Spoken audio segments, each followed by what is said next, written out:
It's 1990, the theatre of dreams. People queued for the chance to be part of something legendary. Even if your shot was 1 in a million, you'd sell your things, pack your bags and chase it anywhere.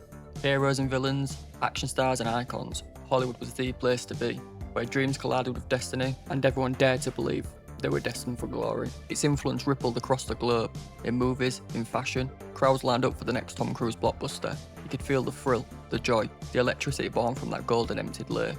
The premieres weren't just events, they were spectacles. Streets blocked off, neon lights cutting through the smoggy skyline, fans screaming at the first glimpse of their idols. People didn't just watch movies, they lived them. You trusted the people making the movies. Their stories felt like they understood you. They were speaking directly to your imagination. Everything they touched shimmered with possibility. Every show, every film seemed to glow with its own kind of wonder. Endless creations poured from the screen, keeping your imagination alive for as long as you wanted. Greats like Arnold Schwarzenegger, Bruce Willis, and the legends before them. Each one shaped the stories, the worlds, the dreams that Hollywood brought to life without pause. Even the smaller, quieter films had a pulse. Indie production with heart and ambition made it into the screens next to blockbusters. Directors experimented, actors risked themselves physically and emotionally. Every film carried stakes. You knew someone had sweat and blood and tears into making it real. That raw energy, that dedication, it was contagious. It made you want to create, to imagine, to be part of it. Back then, movies weren't just illusions on a screen. Practical effects, stunts and real sets were king. Terminator 2, the T-1000, melting and reforming wasn't just a computer trick. It was animatronics, motion control and sheer genius. Die Hard had stunts that could make your jaw drop. Men dangling from skyscrapers, explosions that shook the studio. Real danger baked into every frame. Jurassic Park blended animatronics dinosaurs with CGI, giving weight and textures that made that magic feel alive. It wasn't about shortcuts, it was about artistry, craft and imagination. Every practical explosion, every car chase, every monster had weight, texture and risk. You felt it. The audience could sense the sweat, the danger, the effort behind the illusion. That made the experience real. That's what separated Hollywood from the rest. So, what happened? Well, it all changed.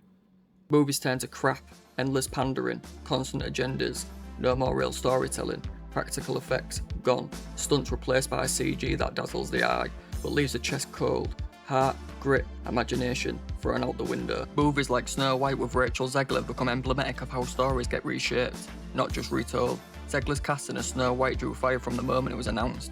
A Latina lead in a role traditionally as white sparked backlash, amplified by her own comments about updating the original 1937 tale and the vocal political positions she's taken on social media, which tanked what little chance the film had anyway. For that your version of Snow White is different and it's more of a 2022 version of Snow White. What did you mean by that? I mean, you know, the original cartoon came out in 1937, and very evidently so. There's a big focus on her love story with a guy who literally stalks her. Yeah.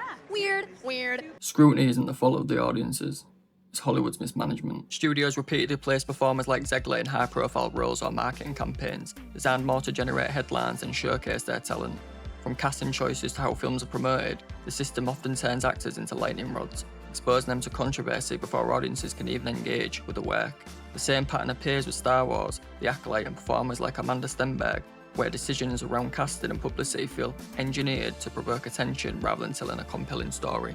Fans aren't just watching anymore, they're tweeting, reviewing, reacting and pushing back. Prominent voices like Ned Roddick wielded the mic and took a stand, but Hollywood keeps doubling down as if it can steer the story, but the fans aren't bending. And the 1% telling us normies how to live, from their ivory towers, they lecture while Hollywood churns out endless propaganda. PR teams rushing to throw out articles like they're going out of business, making claims we're the problem. It's on you. If you don't like what we make, you're a bigot, right wing, a problem that needs to be corrected. But it backfired.